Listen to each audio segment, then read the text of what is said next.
Other top story this morning, Iranian missiles raining down on Israel this morning as President Trump hands the regime an urgent ultimatum: open the Strait of Hormuz or face total energy obliteration. Chief Foreign Correspondent Trey Yingst on the ground in southern Israel with the very latest. Hey, Trey.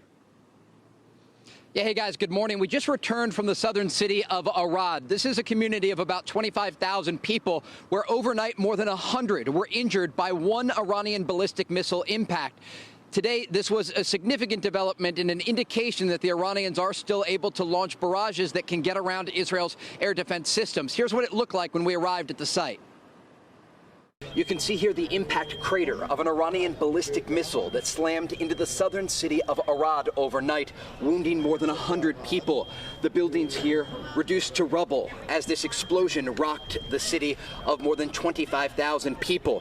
All of this taking place as the Israelis work to shoot down more incoming Iranian ballistic missiles. Today, Israel's Prime Minister Benjamin Netanyahu arrived at the scene to survey the damage. He spoke exclusively with Fox News about the war and the campaign alongside President Trump. What more proof do you need that this regime that threatens the entire world has to be stopped? Israel and the United States are working together for the entire world. And it's time to see the leaders of the rest of the countries join up.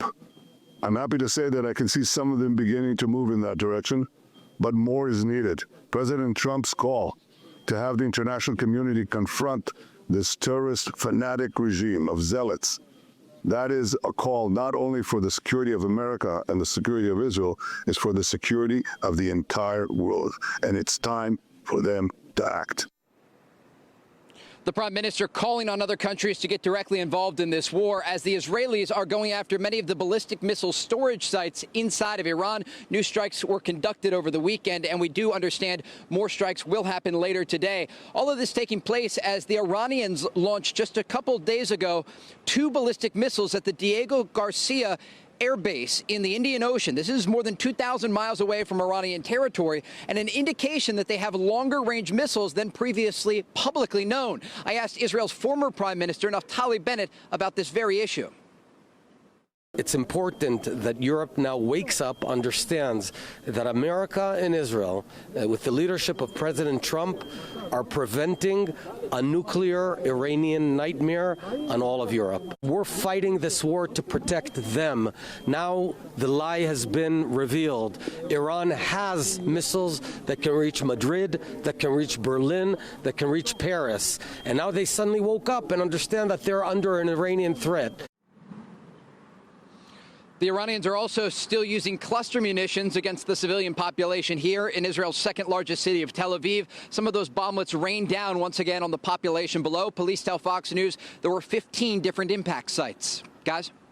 Trey, in your great interview there with Naftali Bennett, he talked about the missile lie. And while these intermediate range missiles now fired at Diego Garcia shocked the whole world, and obviously with European capitals put on notice, that changes the escalation threat to include those European countries. But when Bennett was talking about the lie, it really, you can't overstate how much we thought we knew about Iran's missile capabilities and what actually existed. Absolutely. Iran's own foreign minister just 1 month ago gave an interview and said that these missiles could not reach European cities that we now understand they can reach. And so it changes the entire dynamic. And as President Trump and Israel's Prime Minister Benjamin Netanyahu have tried to make clear over the past 48 hours, this is a significant escalation and an indication that it's not just Gulf countries that could soon take incoming Iranian fire. It's also European capitals, looking at cities like Berlin, Paris, Warsaw. And this is the major concern now, that the Iranians still have the ability to escalate. And we have seen, as we just returned from this site, they are willing to use these missiles. You know, Trey, you reported last night, and I like the word you used. You said that Iran still has an ability to respond in a structured way, meaning that they had an ability to respond in kind to attacks on their facilities.